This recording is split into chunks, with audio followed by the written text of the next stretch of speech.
Hello everyone, good morning and welcome to yet another Enrich in China webinar. This time our webinar is focused on the Connected China team, and we'll be talking about opportunities in Hangzhou for European companies. I would like to briefly present the agenda to you. My name is Mariana Marques. I'm an international consultant at Sociedade Portuguesa de Inovação, SPI. I will be doing this short opening and then presenting to you very briefly our upcoming most relevant activities. Our main session of today will be done by Mr. Jake Watkin, the CEO from the Sino-European Technology and Innovation Center in Hangzhou. And his presentation is going to be themed about how does European talent and TechCo land in Hangzhou and scale up.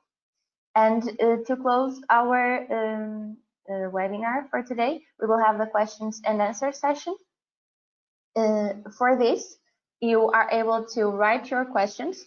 You should go to your GoToWebinar panel. There you will see the questions box, and you can write your questions during the presentations, and then at the end we will have around 15 minutes to answer them with Mr. Jake Watkin and myself.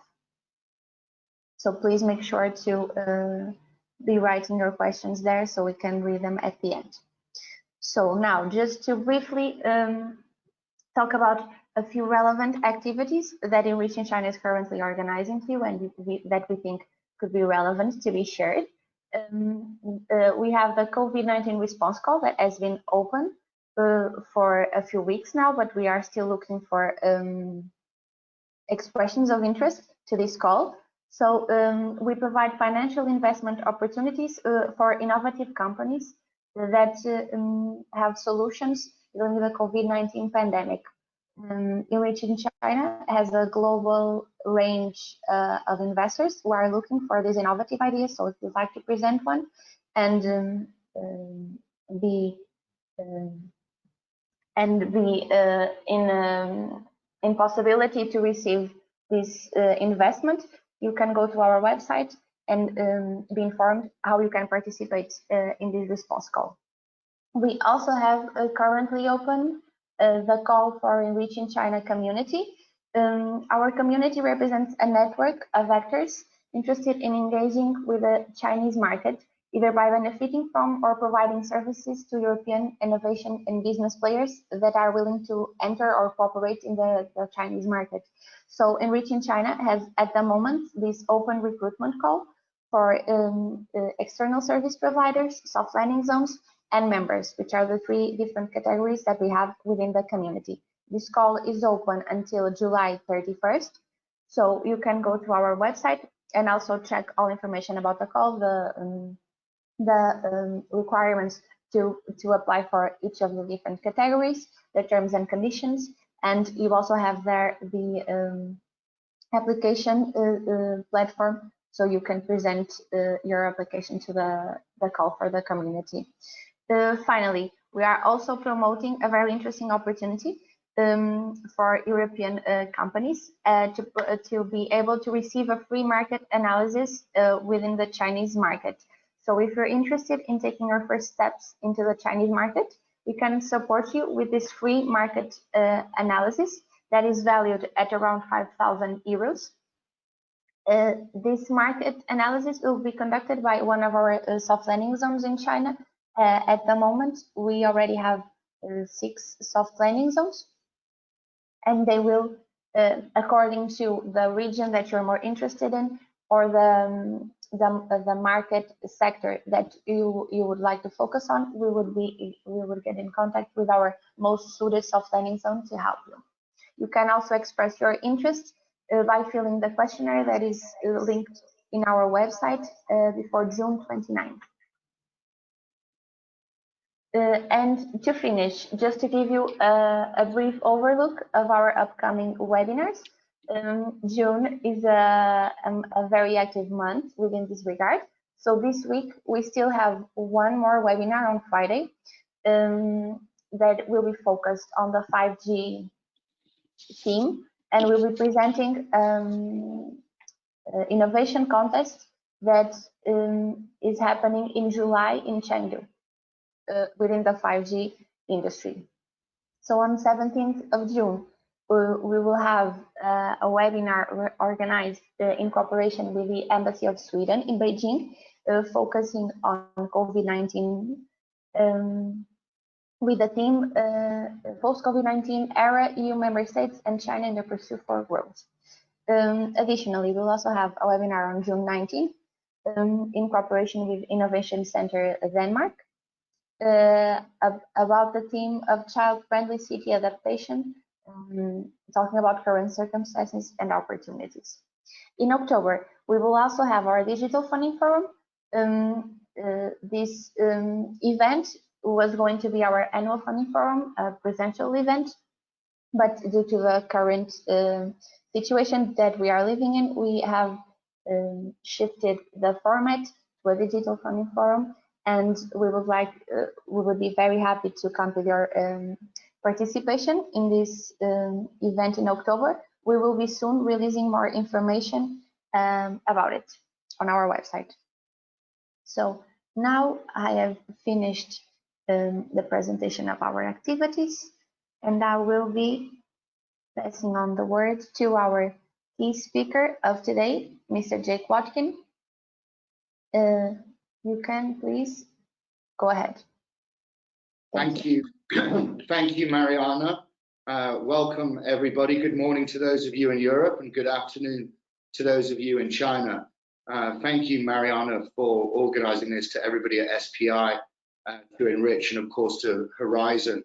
First met ENRICH and Horizon last November at a big conference in Hangzhou, and looking forward to having the same one this year at the same time. Hopefully, with many of you attending today, having landed by then here, or perhaps deep into the process of landing. Mariana has already touched upon COVID, and of course it's on everybody's agenda at the moment, so I thought it would be useful to give you a bit of a ground update from China. Life is very much back to normal to the largest extent here. We still wear masks in taxis and cars, and domestic travel has some restrictions. It's sometimes hard to get on a plane, but you can get on the plane. Travel is back to normal, not internationally. We are in regular touch with all of the embassies, China Britain Business Council and other industry bodies in the hope and expectation, some countries in the next month, but certainly within the next 2 months, the outlook is good for people to fly into China, open companies. In the meantime, you can open companies virtually, which is something that Athena will touch upon later. The tech sector in China is booming. The economy is booming again. In fact, the tech sector in China is operating more than 100% of what it was doing pre-pandemic. So the outlook is good. And what we're saying to a lot of tech companies that are interested in landing, not just in Hangzhou, but in China generally, of course, there are a lot of problems in Europe and internationally generally, but China is actually potentially a solution for a market that is very much open and alive for government, customers and investors who have a strong appetite, particularly for European technologies, and indeed technologies that are particularly addressing COVID and post-pandemic medical situations. So we'll be pleased to hear from any of you who are operating in that space, as Mariana has alluded to. If we move into the presentation, please, Mariana.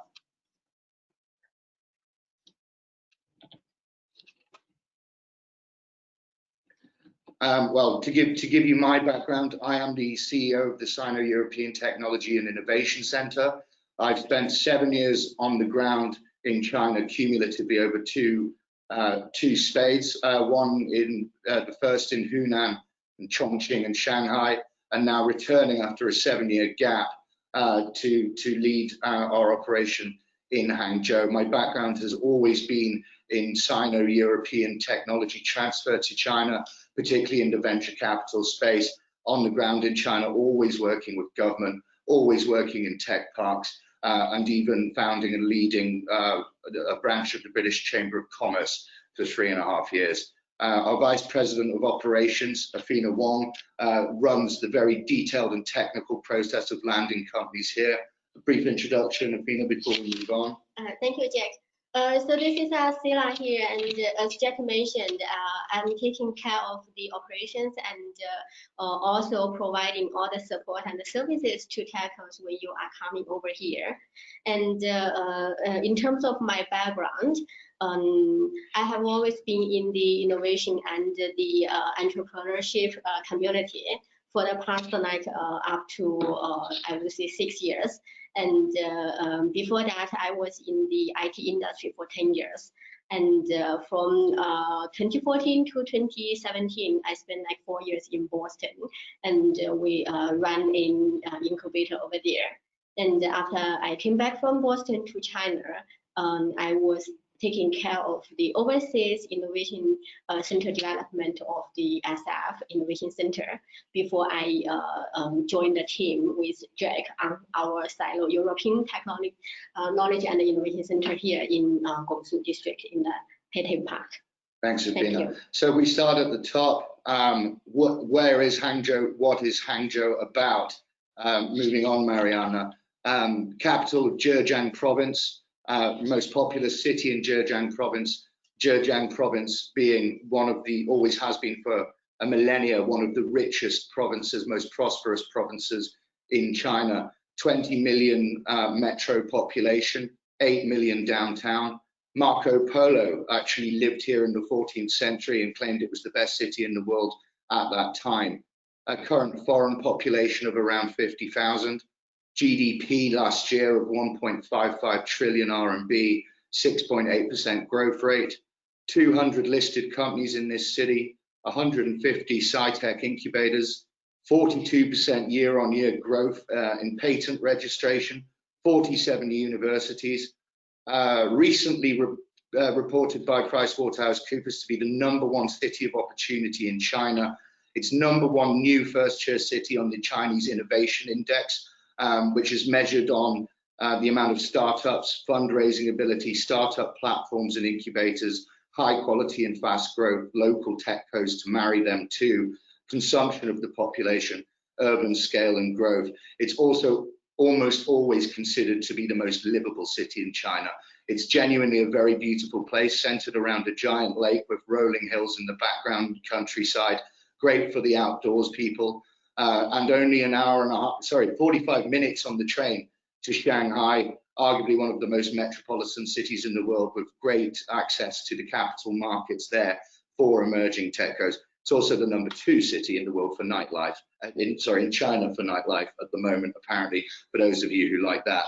But Hangzhou alone, it's not the most important factor of landing here. It's part of a much bigger picture, not just in China, but regionally in the Yangtze River Delta, which is the world's leading megacity cluster, 350,000 square kilometers, 220 million population and market, 26 major cities, including Hangzhou, Shanghai, Nanjing, Suzhou, Ningbo, Wuxi, all 10 million plus, right up to 36 million with Shanghai. And generally within an hour and a half, 1 to 2 hours driving or train journey on some of the most modern infrastructure in the world. We like to tell our TechCos it's a great place to not just to land, but to really scale in the local market, prove your use case, get fast customer acquisition in the regional area before scaling out into China, or in parallel with scaling out into China to the north, Beijing, Tianjin, to the south, Shenzhen, Guangzhou, and the interior, Chengdu, Chongqing, Xi'an, Wuhan, etc. Next slide, please, Mariana. So back to the micro.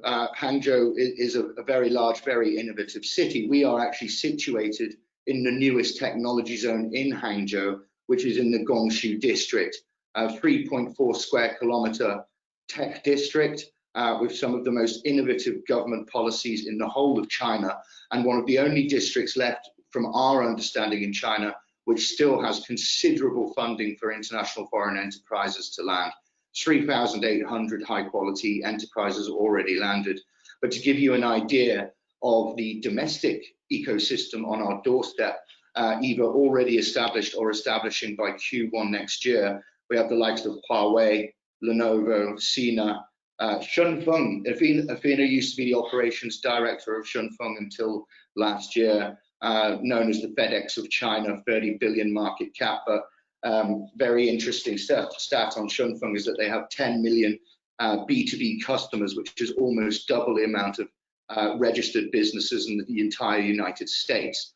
That's just to give you an idea of the scale of one of the companies that doesn't even have its main headquarters in our district, but only its innovation center, that is very proactively looking to integrate its customer base to foreign technologies that can upgrade what they do, not just in logistics, but if, for example, in the ag tech that they serve 50% of agricultural companies in China, and they are looking to monetize and assist those companies by integrating foreign technology. So this is a little overview of what's going on in the northern part of Gongshu, the southern part of Gongshu being a network of ancient canals, hospitality, F&B, entertainment. It's a great place to live and a great place to work.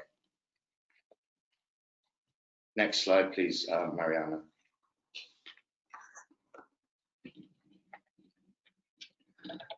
Well, we'll jump straight into our own building, HITI, which is short for the Hangzhou International Talent, Entrepreneurship and Innovation Park. Bit of a mouthful, we just call it HITI, or the HEAP. This is the Gongshu and indeed one of the Hangzhou centers for landing international TechCos, and where we partner with ENRICH to do so. Not just technology companies, but also international incubators, other industry bodies within sector. We help certain industry bodies in our core sector to land their members and have very tight partnerships with them throughout Europe. The Zhongou, which is Chinese for Sino-European, the Sino-European Center is within the HITI building. Next slide, please, Mariana. Which we are now completely refurbishing for an opening in August, where we already have, as you will see on this slide, around 30 projects landed. We have 40 more coming in this year and coming into this building, which is where we now sit on the 5th floor. So we're looking at probably 200 foreigners within this building by the end of the year, or certainly by Q1 next year. Paul Sheedy, the gentleman in the photo, is just the very first one who won the international tech competition in Hangzhou last year and has got significant grant funding from Gongshu District and HITI to place his China headquarters here. We'll come more to the detail a little bit later. If you could move to the next slide, please, Mariana. More about on this slide about what's going on in the local community very briefly. I mean, a lot of us here spend most of our time in the office. You'll see in the top left, the community, that's where I personally live. That is now built. It is a very nice Olympic Village style campus around 7 minutes from the offices here, where it's envisaged that most incoming tech people will live. At the moment, it's predominantly returned overseas Chinese that are working for the companies in the district that I've already mentioned, along with myself and a few other foreigners. But they are brand new, completely unlived in, and ready to receive all of you as you come in, along with multiple other amenities from health to entertainment, all within walking distance of the offices here. Thank you. Next slide, please. Now to the important stuff. The finance available on your doorstep, and this is just in the district. The government and ourselves in Gongshu alone are aligned with 8 VCs with over 250 billion RMB ready to deploy on incoming tech that aligns to their missions and to marrying with their portfolios. There's 300 VCs in Hangzhou alone, and that's just at the venture capital aspect of the financial system here. The government itself in Gongshu has its own perpetual software fund and supply chain finance fund. Again, that's just up here. There, as I've already described in the Delta area, there is access to untold funding for the right projects. We'll get into what qualifies and what doesn't later. For example, down the road in Jiaxing, about an hour away, is a fund town of some 2,500 funds with $45 billion US looking for a home, predominantly with international technologies. Next slide, please, Mariana.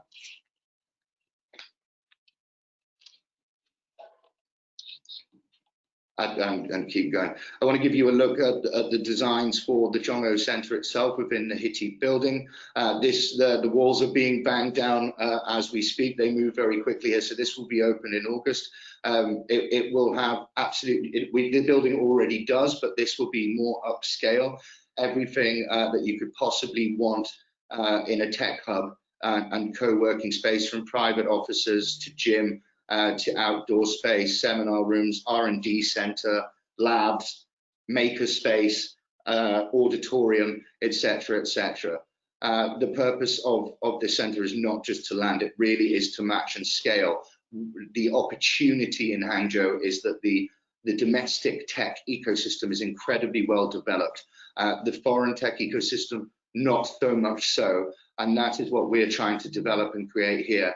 And it's moving at quite a pace. The whole purpose of the center is to build upon that traction and actually bring it into physical space, where there is an executive club, where the decision makers from the local TechCos, large and small, from state-owned enterprises and PLCs, right down to high-growth Chinese tech companies looking to integrate, to the local universities and research institutions. We're all going to be in one place, where we can build our own ecosystem and marry everybody quickly. So it's not just landing. There is no point in just landing here. The object of the exercise is to scale successfully, and that is what this center is for.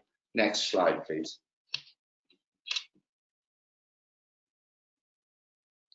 As I've said, the ecosystem is the important play here, and that's what ourselves and the government are striving to build on a day-to-day basis. Those relationships are not just at the operational level. The entire operational team of the Gongshu district government is in this building to deal with this. There's 8 of them now, but it goes all the way up to the national level in Beijing, with the Ministry of Science and Technology, who fully support this venture, and to have matching policies.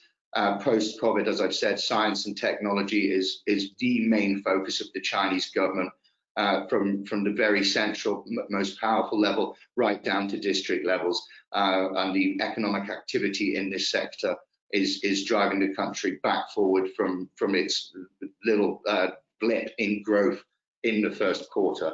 The full Chinese ecosystem matching the European ecosystem of all industry bodies, research, etc., are all on board, both willingly and with government compulsion to get involved, which is how it works here and how we drive things forward. Next slide, please, Mariana.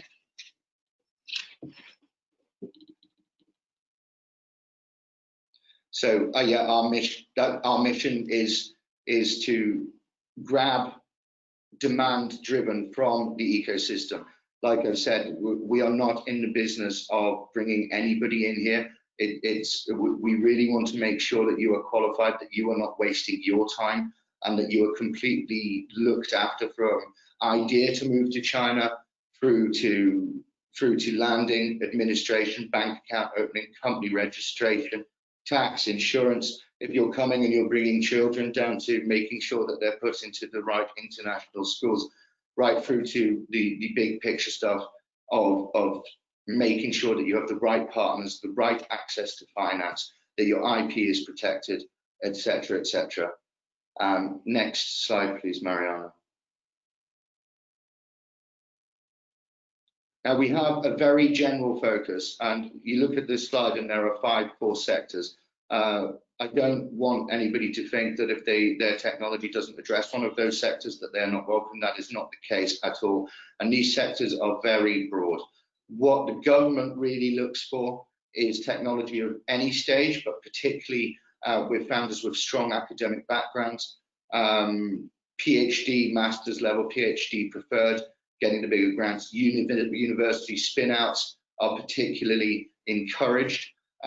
For us at the commercial level, we are really interested in growth stage technologies, a strong Series A onwards all the way through to pre-IPO, but Series A to D being the areas that we particularly focus on within these sectors. Next slide, please, Mariana.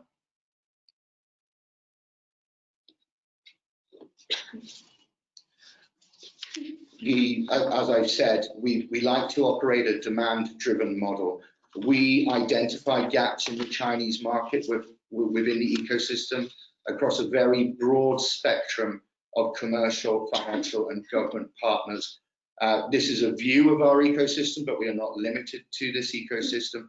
And we try to source technologies that either fill complete gaps, white space in the market, or that add value. It's always very important to do your market research and make sure that your technology either advances an existing sector or creates a hole, fills a hole in the market, and or advances the ecosystem.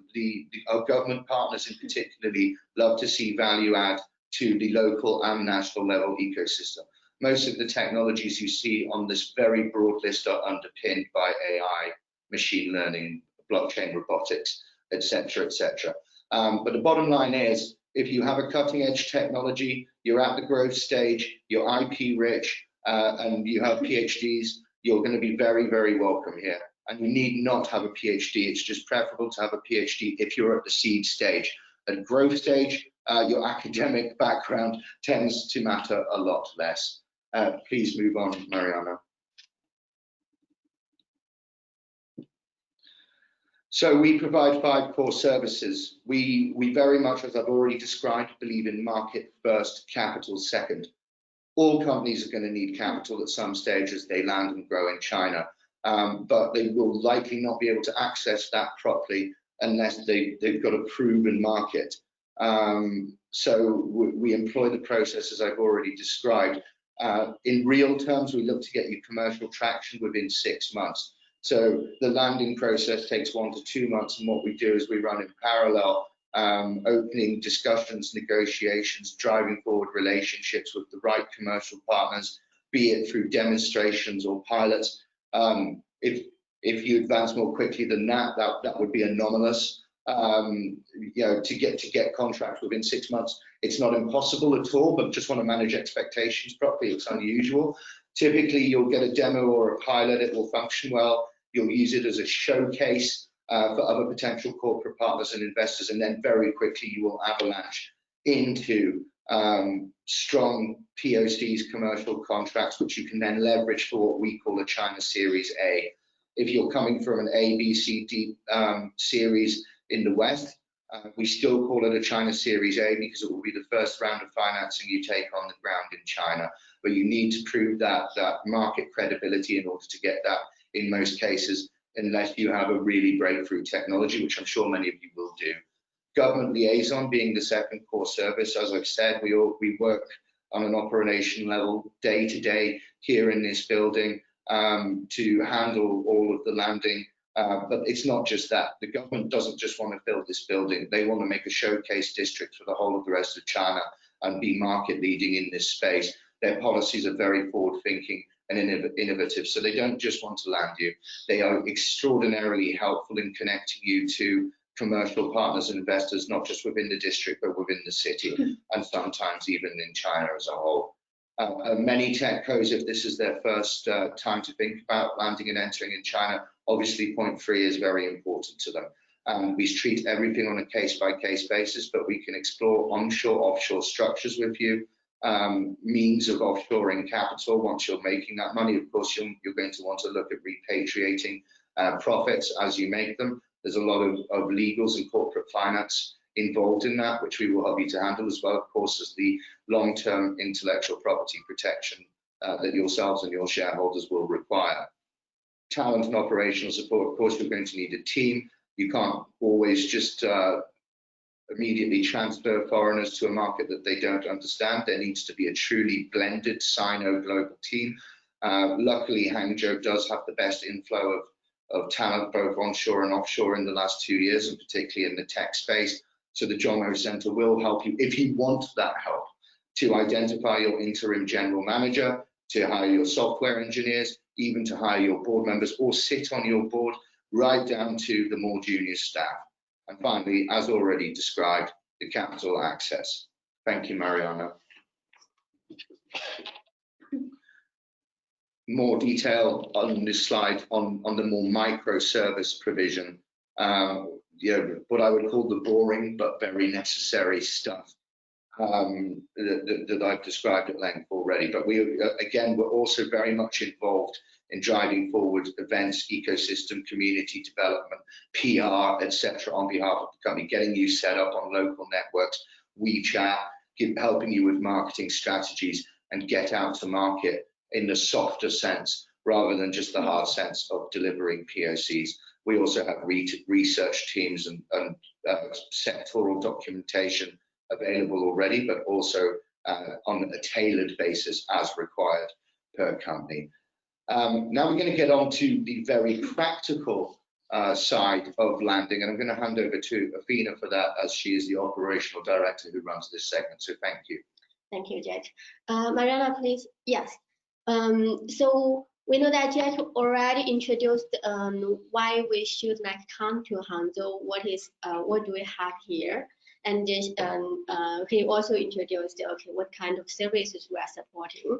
Now I'd like to walk you through how are we going to land here. So as Jack mentioned, the government here is actually very supportive to the TechCos and the talents to come over to land here to grow their business here.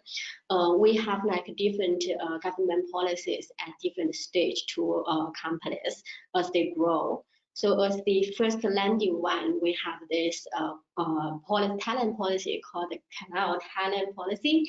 That is for those qualified talents Jack just mentioned earlier, with certain high-level education background, but not just the education, also the commercial background. And for the Canal Talent Policy, as you can see, we have the direct grant funding from the Gov based on certain validation. And besides that, there will be access to certain loans from the banks and also other lending services, subsidies by the Gov to help us really lend and take care of the administrative staff. Besides the work, the company lending, the government also takes care of our living here. So if you, for example, come over with your family, you have the kids, there are support for you to take care of the kids in the right international school for them.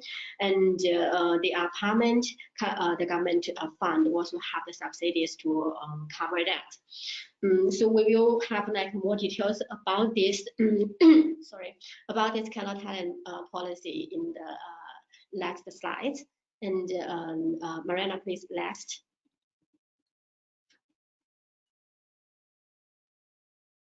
And what we just talked about is for the landing at the first beginning. And when we grow, when we successful land here and the companies grow to a bigger size, there will be also other different types of policies supporting. For example, for the growing SMEs, we have those Young Eco plans and Sunrise plans to help you to grow more rapidly. And for those high-tech enterprise, we have also respective policy to support. And even when you grow bigger and bigger, there will be different awards and funds, grants available. So that is after we land here, or if you are already a super mature company, you will be able to get that as soon as you are. That's a very important point to make. Yes. The schemes here, they're not just aimed at seed stage or even super high growth startups.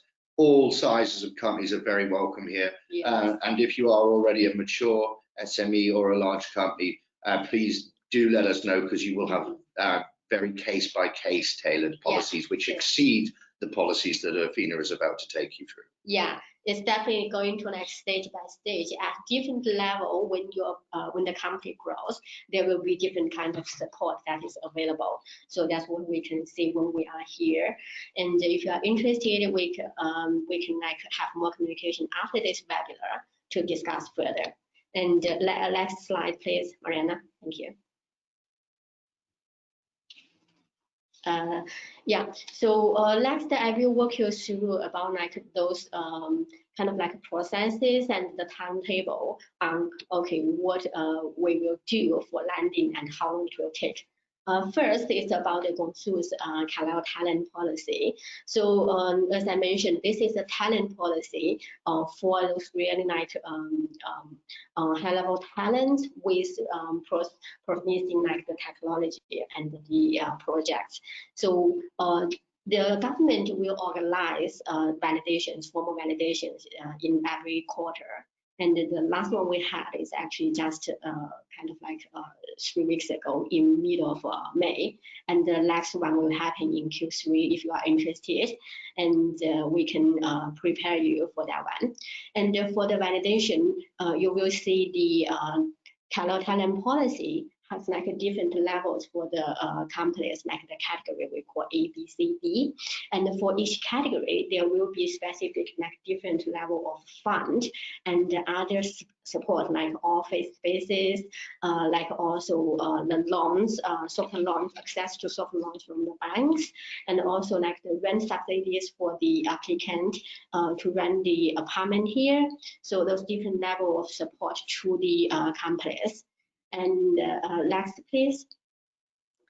And besides that, we will also have like this is actually a more detailed explanation of last slides.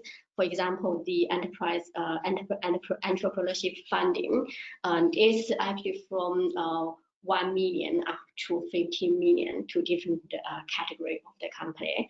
And the financing will be the bank loans that we can support. And those bank loans, the interest will be subsidized by the government fund. And for the business startup services, actually we have those like we call the innovation vouchers to pay for those services for like taxing, accounting, for those legal consulting, all the kind of services you need for setting up the company, for running the daily operations. And the office space is supported by the government for up to 3 years if you are qualified for the talent policy.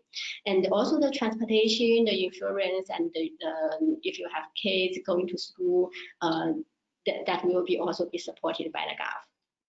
Next, please, Mariana. And last, I'd like to, this is a kind of like a criteria for who we are looking for to join, to apply for the policy. Previously, what Jack introduced or mentioned is about, is we care about the talent is himself, him or herself, and also actually the commercial part, like the market potentials. But for the policy itself, there are certain like criteria. For example, because this is a the HATEP is actually international, like the for non-Chinese foreigners park. That is for exactly talents from overseas.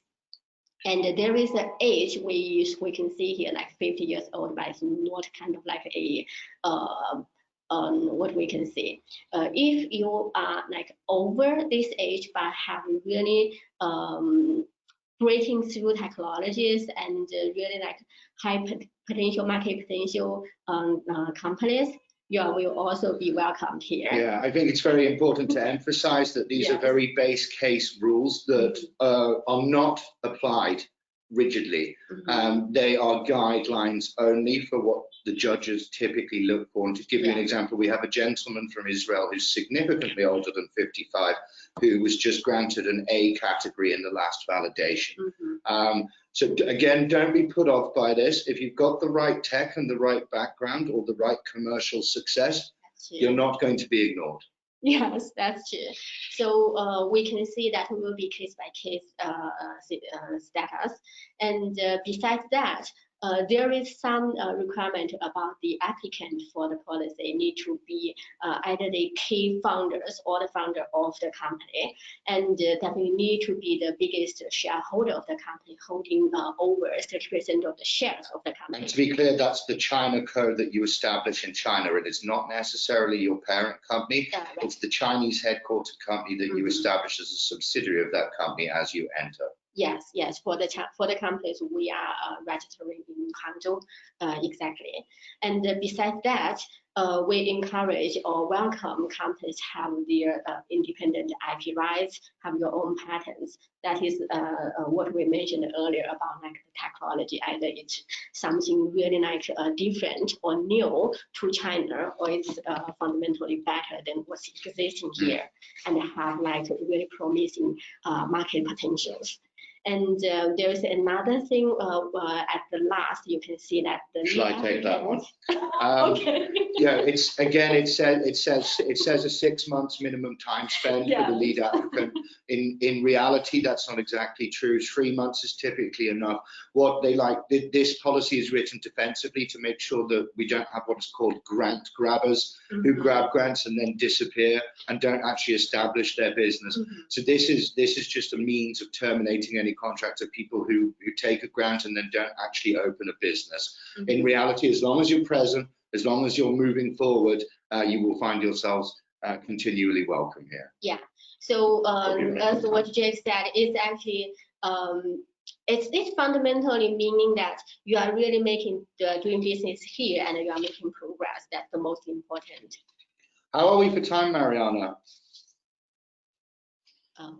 I think we have around a couple of minutes more, but Okay. but you're okay. If 5 minutes more, I say it would be okay. We'll slam through the next two slides. Great. So next slide, please, Mariana. Thank you.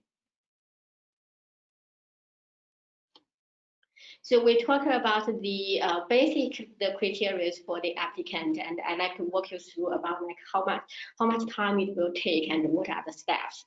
So the first step is actually we are going to collect the TechCo information during the first level screening based on like the market, like technology, the talent, education background, those several different criteria to screen, find those really like what we call qualified TechCos to move to the next step. And the last one will be when the TechCo is identified and agree that yes, we are interested in applying for the policy and coming to land in China and develop the market here. The next step will be preparing for the validation. And for the validation, there will be materials needed, the business plans needed, and those we have already templates that will be provided to you, and we will also help you during the preparation for all the material. But at the same time, since we already made the decision, yes, we are coming, we will also encourage you that you can start the company registration at the same time, because the whole process, the company incorporation process, will take up to a month to complete. And for the record, that's typically under 3,000 euros, the entire registration process, which means that when you're completed, your first tranche funding, grant funding can hit the bank, you can have your officers and team ready, rather than getting there and having to wait another 1 to 2 months for those funds to come in. We always encourage to run in parallel, though it's not necessary. Yeah, and you will see that in the next slide. I will go through this slide first. And during the whole process, we will be always here to support you on preparing the materials. Also, Jack mentioned about the market development, the potential kind of like a strategic partners, identifying all those marketing related stuff here as well at the same time. And we will also support on the communication with the Gulf, with the department here, and going forth and back on the material preparation and also the communication with them to help them understand clearly about the TechCo, about the talent. After that, comes to the day of validation. Normally, the validation is just taken in one particular day that's selected by the Gov, and we will notify you at least 2 weeks before that. And in the past, before the COVID-19, the applicants fly into Hangzhou to Gongshu to attend the validation in person. But now, at this certain circumstances, we are hosting the validation online. And after that, moving to next slide, please, Mariana.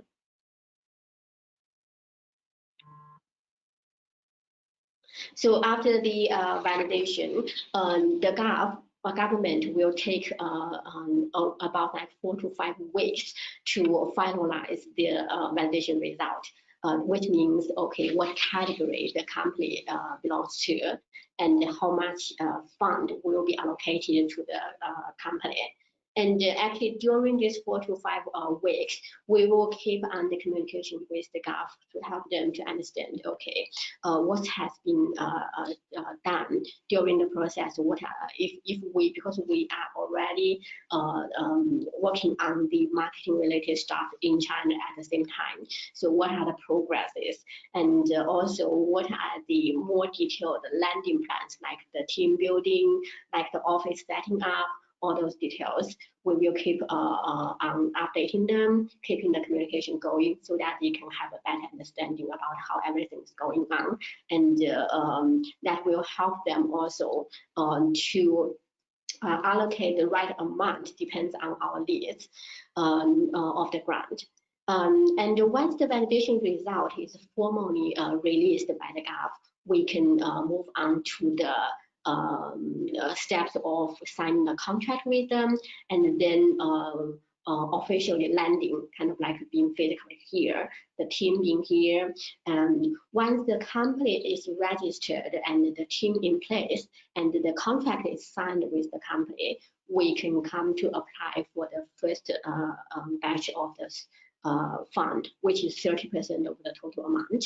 And that is when Jack mentioned about when we ask about the company registration, because it will take up to a month, and it is a mandatory condition for applying for the first fund. That is why we suggest to save time, we started company registration as soon as we decided, yes, we are attending the validation and we are qualified. And after the first batch of the fund is applied, we move on with our business development, with the daily operation, and the next, which is 40% of the total amount, can apply when our investment into the company matches to the agreed amount with the Gov. And then the balance, 30%, is can be applied when we reach to the KPIs we agreed with the Gov. So that is the whole process. So from the first beginning, approaching to apply for the policy, preparing the material, till the result is released, it will usually take up to 3 months. And if we have the company registration at the same time, that will save us 1 month. But if we wait until the final result is available, we add up to another month, which is 4 months, until we have the company registered, the contract signed with the company, and we can apply for the first fund. And when the application is submitted to the Gov, it will take them about 4 weeks to process the whole procedures and pay the fund into our Hangzhou company bank account. So that's kind of a processes and time it will take. I think that's the whole thing for today. Yeah, and anyone who's interested in this, we can take separate calls and go through a case-by-case study of your company, how it might work, what your market looks like, and how that validation is going to play out, and go into more detail than we have time for on this webinar. There is no particular interest from our side, nor should there be from yours, in validating people who aren't going to make it.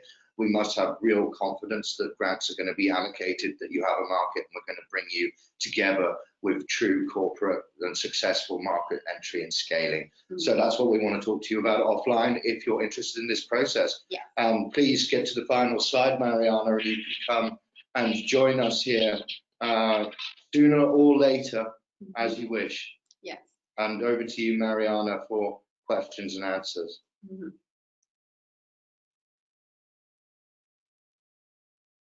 Thank you so much, Jake and Athena, for your presentation. Very interesting opportunities that you're sharing with our audience.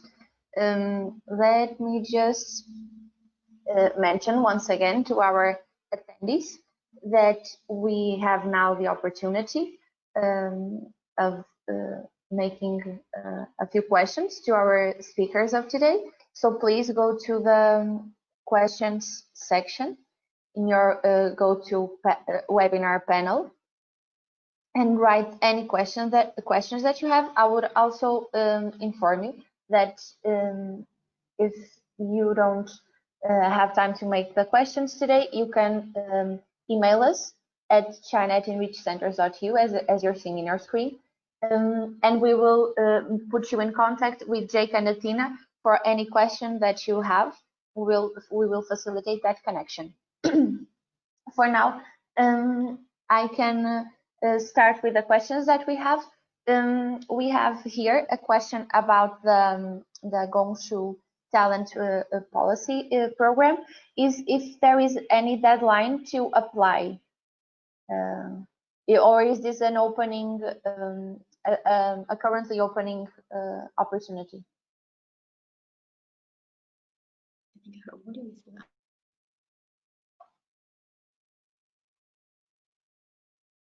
Jake or Athena?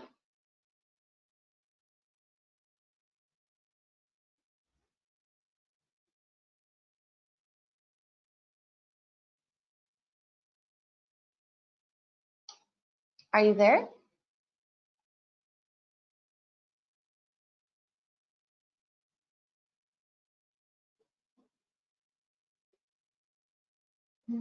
I think we are having some trouble with the connection to Jake and Athena. Can you hear me?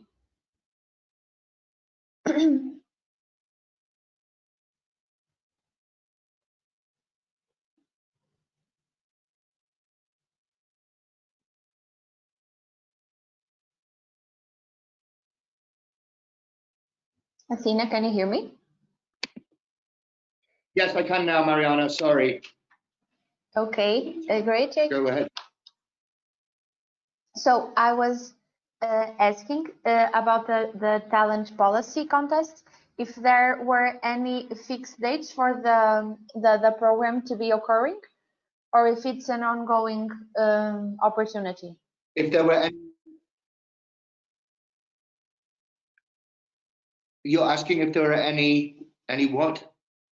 Any deadline No, for people to apply, or is this there are no deadlines as such. It's an ongoing process. The government, the grants are valid, the validations are typically once every quarter, and we will give you as much notice as possible. As Athena said, we had our last one on the 14th of May, which means we're expecting our next one sometime around end of July, August. And actually, we like to have about a month to prepare on a case-by-case basis to get business plans right, to start engaging corporate partners, to start doing at least high-level China financial projections, et cetera, So now is a good time to start the process for the next one, which will probably be 2, maximum 3 months from now. But if it's too early or too soon for people to hit that one, then the next one will be in Q4 after that. So it's a fairly constant carousel here. Okay. We have here another question. Let me just, it's from Mr. Daniel Coden. He's asking if we can share the presentation, and I believe I can share it with them. Of course. I will email him. Everybody. Sure. Great. I will email him directly. And then he's asking if there is any foresight when Yaoways can enter China again. Airlines, flights to China. He wrote Yahweh. I'm not sure. See, yes, foreign airlines, yes. Foreign airlines, okay. So at this point, I was updated literally yesterday on the British situation, but I can tell you very broadly that there are flights to China. The problem is that most Chinese embassies and their visa centers are not open. I know that the German government 2 weeks ago was negotiating, and we're expecting special German flights coming in very soon with people with special invitation letters. And we would expect that to be the case with most European countries by the end of this month, that people with a really pressing and urgent and demonstrable reason to come to China will be allowed in. In fact, some of our own friends here and portfolio tech leaders we are issuing them letters to get on those very planes at the moment. For the general public, you're probably looking more like July, but I can't put a promise on that. Obviously, I'm not in control of it. And it will really depend on how your country has fared with COVID and what the political situation is. Countries that have been very badly affected and have an ongoing and maybe even exacerbating pandemic situation probably are not going to be allowed in. But for the majority of cases in Europe, the news I'm hearing is that it's going to be very soon. And look, we all have our fingers crossed too. We're monitoring it on a day-to-day basis. So an outlook of 1 to 2 months is probably quite reasonable, depending on how urgent your reason to be here is. If you want to enter this program, that's not a problem. It can all be handled virtually right up until the time you come to land, which is a 3-month process, give or take anyway, which means if you enter the process, do the validation online, etc., fingers crossed again, by the time the first tranche of funding is hitting the bank, we are very confident that you'll be able to get a plane over. Yes. It makes total sense. Thank you, Jake. So here, Daniel is thanking you for your answer. We have here another question from Mr. Johan Bill. He's asking if he can have the presentation. Yes, we already mentioned that. And then he's asking if there is a collaboration with Hangzhou universities, such as Zhejiang University. You want to take that one? Yes. So we actually have like different TechCos that we are also talking to the university about collaboration. And also another thing is the Gov is also helping a lot out on connecting not only universities but also like big companies here. For example, if it's a potential either strategic partner or a potential client to the TechCos we are landing here. To add more to that, well, to answer the question simply, there isn't some sort of formal partnership with Zhejiang University, but the links are very, very strong, not just to them, but across the research and development and institutional sector, particularly in Hangzhou and Zhejiang. You know, we're dealing. This is a government institution that you're applying to.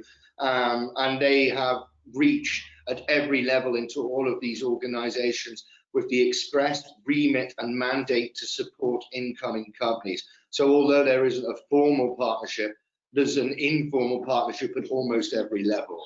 Yeah, so the conversation is also. And essentially all of these institutions are ultimately administered by the same people at the top. Okay, thank you for the answer. I'm checking here, and I believe we don't have any further questions at the moment. So okay. I will be considering to close the questions and answer session. I would remind again to all the participants that if you have any further questions or would like to receive more information, you can email us and we'll put you in contact with Jake and Athena. Yes. So I will thank everyone that attended today, and I will again thank Jake and Athena for being with us in the ENRICH in China network and for having made this presentation today. And we will keep in contact, and will further enhance our cooperation and look for opportunities to facilitate here a connection between our European attendees and your organization in China. So thank you, everyone. Thank you, Mariana. Thanks, everybody. Thank you. Have a nice day, and we'll see each other on our next webinar. Thank you. Thank you very much. Have a nice day. Bye. Thank you.